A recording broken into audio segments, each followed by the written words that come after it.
Então, eu queria aproveitar e ouvir aí vocês, começar pelo Maurício, né, que vai dar essa visão mais internacional, assim, depois a gente afunila aí um pouco e explicar um pouco a Earth AI for AI, né, que é o produto aí que a gente está lançando em conjunto no Brasil.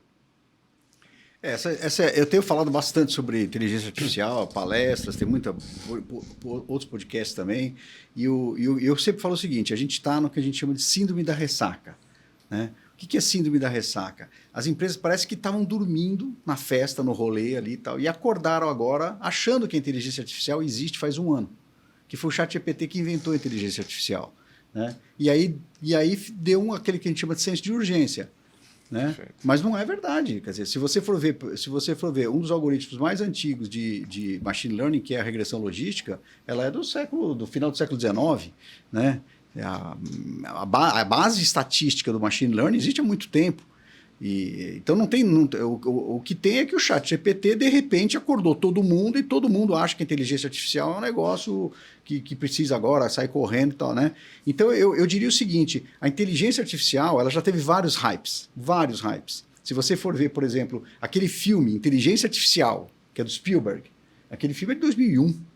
Faz 23 anos que tem daquele filme lá. Se você pegar o 2001, Odisseia no Espaço, do Kubrick, que tem o HAL, que é a inteligência que fica maluca, é de 68. Né? Então, assim, a minha visão é essa. A inteligência artificial existe há muito tempo e as pessoas não estão tirando o proveito que podem tirar. E agora vai acontecer a mesma coisa, porque apareceu um novo tipo que é generativa. E se não souber como usar, vai se repetir da mesma jeito. Não vai conseguir tirar valor daquilo. Por isso que precisa mais empresas, mais organizações que tragam soluções, que tragam produtos específicos para isso, para poder ajudar as organizações a tirar valor da inteligência artificial. Muito bom, hein? Só para estender um pouquinho o que o Maurício colocou. E aí, quando ele falou 2001, eu lembrei, 2000 foi o ano que eu entrei na Microsoft, 27 de agosto de 2001. E aí, em contexto, né? Dentro de uma empresa como a Microsoft, que foi criada também na década de 70, não existia o conceito de nuvem naquela época. Né? A gente vendia Exchange Server, SharePoint Server, SQL Server, instalando software, fazendo upgrades, e esse era o normal. Eu tive o privilégio de conseguir tocar vários grupos de incubação de novas tecnologias, né? Que aí a dificuldade não era a tecnologia, era mudança, change management, mudança de... E você tocou aqui e fora também, lá né? fora, global. Eu fui global durante 13 anos na Microsoft, então o meu primeiro trabalho numa tecnologia de incubação foi trazer a primeira solução de software as a service da Microsoft. A gente começou... isso 3 gerações depois virou o que hoje é o Microsoft 365. Eu era o gerente de produto que competia com o business do Exchange, que era um business aí de vários bilhões de dólares, e eu vendia uma solução pequena, não era bem quisto por alguns vendedores que não tinham cota de venda para aquilo, chamada Hosted Messaging Collaboration, que basicamente era, vamos visitar a Telefônica, British Telecom, os hosters lá da Mammoet, lá da Noruega, e vamos convencer os caras a vender hosted e-mail. Para que o cara vai instalar o Exchange se ele pode hostear num parceiro? Naquela época era uma coisa inovadora. Estamos falando de 2006. Então, eu queria só fazer um fast forward para o dia de hoje. Quando o Maurício coloca essa questão do IA ser muito antigo, realmente era da década de 50, a gente precisa entender um contexto que eu sou engenheiro de computação, mas eu sou focado em software. O IA ele é uma ciência que estava no mundo acadêmico já há mais de 50 anos, mas o poder computacional de hardware naquela época não comportava coisas do tipo um ChatGPT hoje, mesmo que na teoria se soubesse isso dentro do mundo acadêmico.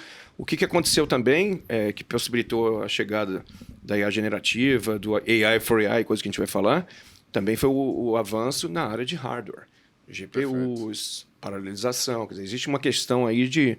Né? Microprocessador. Eu fiz escola técnica, Hort, no Rio de Janeiro, a gente tinha um certo tempo para usar o mainframe, para poder rodar alguns jobs. Né? Então, a gente tem que entender que muitas dessas coisas se tornaram viáveis hoje pela combinação de software e hardware, e antes era uma questão de teoria e de orgulho intelectual apenas, não tinha uma viabilidade econômica de processamento também. E aí você traz um ponto importante, né? Que é a democratização disso. O Maurício trouxe esse ponto também, né? E E a Earth AI tem esse propósito, né, Benny? Acho que você pode falar um pouco disso, né? Como a gente atende grandes empresas, enterprise. Também vamos falar daqui a pouco sobre nossa premiação no South Summit, né, na semana passada, que foi na categoria Enterprise. Mas também empresas de tech, empresas menores, conseguem, né, trabalhar com nossa ferramenta. Fala um pouco, explica um pouco o que seria aí a Earth AI for AI. Tá bom. Então, só para ter um pouco de contexto, né? Como o Maurício comentou, ele é um pesquisador, eu também estou cursando meu doutorado para me tornar um pesquisador eventualmente. Eu trabalhei no Microsoft Research, mas como gerente de produto. Existe aí uma questão que dentro da engenharia, como eu não tive a oportunidade de estudar na Intel, eu não tinha os projetos, era um pouco teórico, a própria filosofia da ciência, né? Como é que você evolui a ciência? Então, a ciência ainda usa um método que é um método antigo, né? Eu tenho uma ideia, ou um problema, uma hipótese, e agora eu vou validar, testar, experimentar e provar. Não tem nada de errado com esse processo, mas é um processo longo, suscetível a muitos fracassos na jornada de aprendizado e que muitas vezes pode ser um pouco frustrante, né? O que acontece hoje com essa tecnologia que a gente trouxe, o Word, de onde surgiu essa ideia, né? Que é uma ideia bem revolucionária, não somente tecnologicamente, mas em termos de princípio, né? E aí tem minha interpretação pessoal é uma visão de humildade também. Então, o que acontece? Hoje você tem uma competição muito acirrada por talento, né? Quem são os caras que dominam realmente o IA? Não os que falam muito na mídia social, mas quais são os caras que realmente entendem? Algumas pessoas que talvez muitas delas cursaram um PhD em AI. Nós temos aí na Evolution, por exemplo, o nosso VP de R&D, ele fez o PhD em Stanford de NLP, quer dizer, agora, quantas empresas conseguem ter essas pessoas a bordo, né? Mesmo a Google e a Microsoft têm dificuldade de achar essas pessoas. Ontem foi publicado o salário médio de uma pessoa dessa na Meta na casa dos $400 mil. Caramba. Mesmo assim, não se consegue preencher as vagas, né?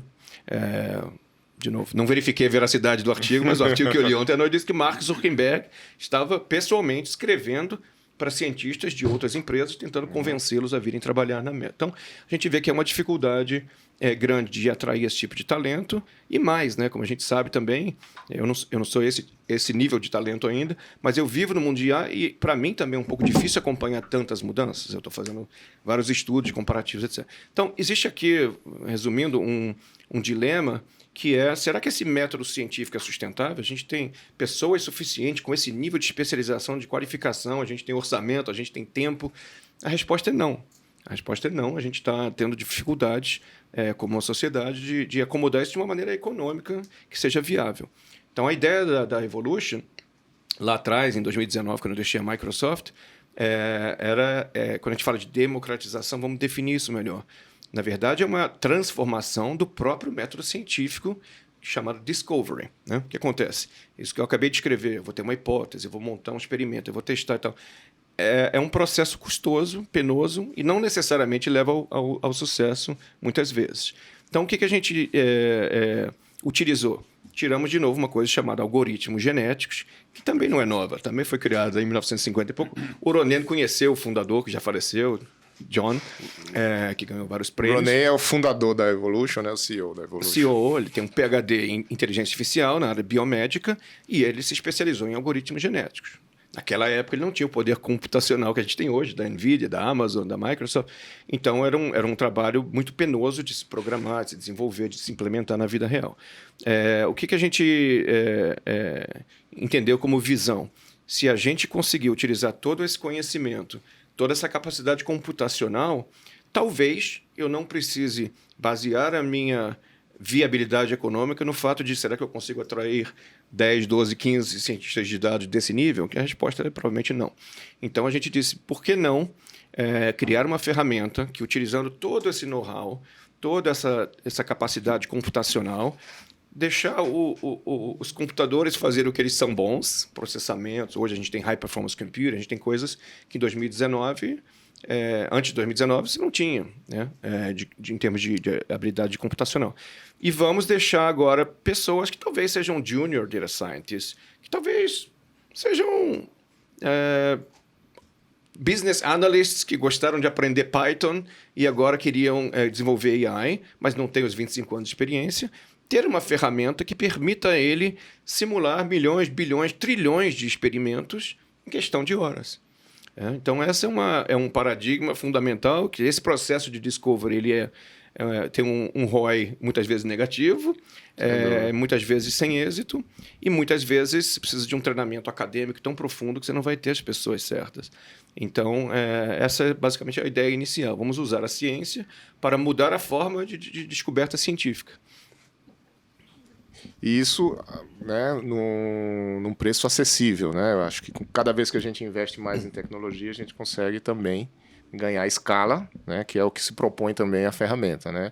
Um cientista de dados, né, não um cientista digital como Maurício, mas um cientista de dados está lá avaliando. Ontem a gente estava no cliente, né, falando sobre isso. A gente foi pela manhã no cliente, apresentamos a ferramenta e o Tech Leader já nos chamou para uma reunião à tarde. E aí a gente envolveu o Ronei. À tarde aqui. Que à tarde aqui, 11 horas lá em Israel. Então, queria até agradecer o Ronei lá. Ficou até 11 da noite lá conosco, né, o horário de lá. E a gente passou, era 1 hora a previsão da reunião, passamos 1h30 explicando para o Tech Leader. Ele era bem cético no começo da reunião, né? Tinha um ponto que ele achava que poderia, o ML, qual era a ferramenta que ele queria usar lá no começo. AutoML. AutoML. E aí, no final, ele estava, quando eu posso usar?